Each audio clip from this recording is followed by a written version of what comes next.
Hello everyone, welcome to my YouTube channel Pravit Shikha. आज की video में हम पढ़ेंगे हेरिडिटी क्या होता है और हेरिडिटी के प्रिंसिपल्स क्या होते हैं।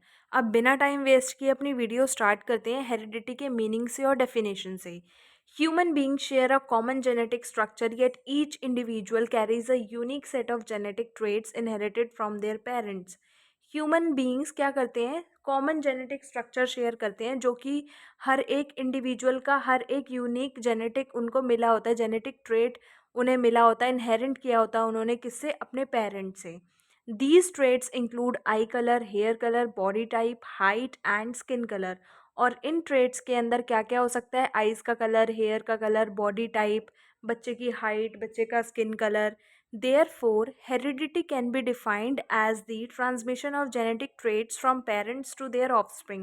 इसीलिए हेरिडिटी को हम बोलते हैं कि इसके अंदर ट्रांसमिशन होता है जेनेटिक ट्रेट्स का पेरेंट से लेके बच्चों के अंदर। मतलब पेरेंट्स के जो भी जीन्स होते हैं वो बच्चों के अंदर आते हैं, ठीक है। जेनेटिक ट्रेट्स ट्रांसफ़र होते हैं पेरेंट से बच्चों के अंदर। According to Peterson, heredity refers to the inheritance from one ancestral lineage through parents encompassing nature, character traits, appearance, intelligence and cognitive skills. Heredity क्या होता है, inheritance होता है ancestral lineage, मतलब हमारे जो एंसेस्टर्स होते हैं, हमारे दादी हो गई, दादा हो गए, उनके परदादा हो गए, हमारे पेरेंट्स हो गए, ठीक है।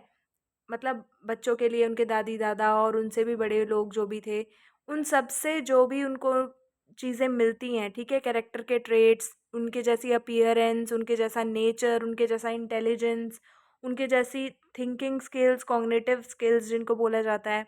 तो ये डेफिनेशन दी है पीटरसन ने कि हेरिडिटी का मतलब क्या होता है, जो हम अपने एंसेस्टर्स से क्या करते हैं, ट्रांसफ़र इनहेरेंट करते हैं। एंसेस्टर्स हमें ट्रांसफ़र करते हैं, जैसे उनके बच्चे होते हैं उन पे जाते हैं, फिर उन बच्चों से आगे वो ट्रांसफ़र होते रहते हैं। जैसे कि कैरेक्टर हो गया, उनका नेचर हो गया, अपीयरेंस हो गया, उनका इंटेलिजेंस, उनकी सोचने की क्षमता, ठीक है, प्रॉब्लम सॉल्विंग, ये सब कुछ। फिर आ जाता है प्रिंसिपल्स ऑफ हेरिडिटी। क्या प्रिंसिपल्स होते हैं हेरिडिटी के? All traits are influenced by both genetic and environmental factor interacting to produce their effects. जो सारे ट्रेड्स होते हैं उनको इन्फ्लुएंस कौन करता है, जेनेटिक भी करते हैं और एनवायरमेंटल फैक्टर भी करता है, ठीक है। जो कि वो एक दूसरे से इंटरैक्ट करते हैं और क्या प्रोड्यूस करते हैं, इफेक्ट्स प्रोड्यूस करते हैं, एनवायरमेंट भी और जीन्स भी जो हमें मिलते हैं। This interaction means that the expression of genes is dependent on the environment in which they operate. तो इस इंटरेक्शन से हम ये समझते हैं कि जीन्स डिपेंडेंट होते हैं एनवायरनमेंट के ऊपर, मतलब जिस तरह का एनवायरनमेंट मिलेगा उस तरह से जीन्स ऑपरेट करते हैं।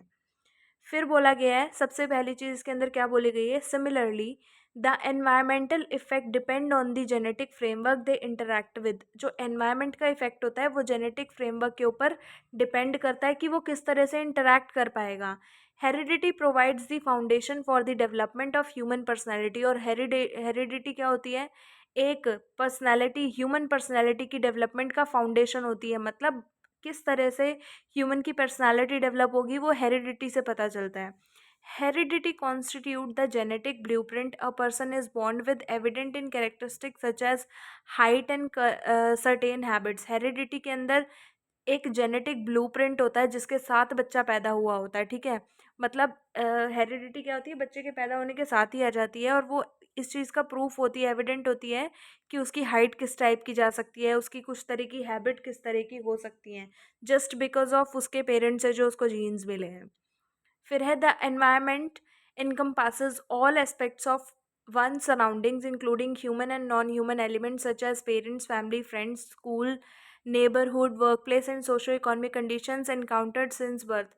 जो एनवायरनमेंट है वो सारी चीज़ों से मिलके बना होता है, मतलब फैमिली से भी, फ्रेंड से भी, स्कूल से भी, नेबर से भी, वर्क प्लेस से भी, सोशो इकोनॉमिक कंडीशन से भी, तो और बर्थ के एनकाउंटर से भी। मतलब कि ह्यूमन और नॉन ह्यूमन एलिमेंट्स इसके अंदर सब कुछ आता है एनवायरनमेंट के अंदर, कि किस तरह से ह्यूमन और नॉन ह्यूमन एलिमेंट किस तरह को कैसे लेते हैं। फिर आ जाता है these environmental factors significantly influence an individual's development. और ये जो कुछ भी हमने पीछे पढ़े थे अभी, ये सारे एनवायरमेंटल फैक्टर्स इंडिविजुअल की डेवलपमेंट को इन्फ्लुएंस करते हैं, प्रभावित करते हैं।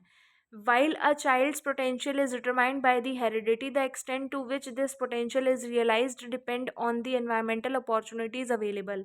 और बच्चा कि उसका कितना पोटेंशियल है ये उसकी हेरिडिटी से पता चलता है कि वो किस पोटेंशियल तक, किस एक्सटेंट तक, ठीक है, डिपेंड हो सकता है एनवायरमेंटल अपॉर्चुनिटीज़ के ऊपर जो उसको मिल रही हैं और किस तरह से। तो अगर आपको वीडियो अच्छी लगी है तो प्लीज़ लाइक कमेंट शेयर ज़रूर करना। अब हम मिलते हैं नेक्स्ट वीडियो में। Thank you so much.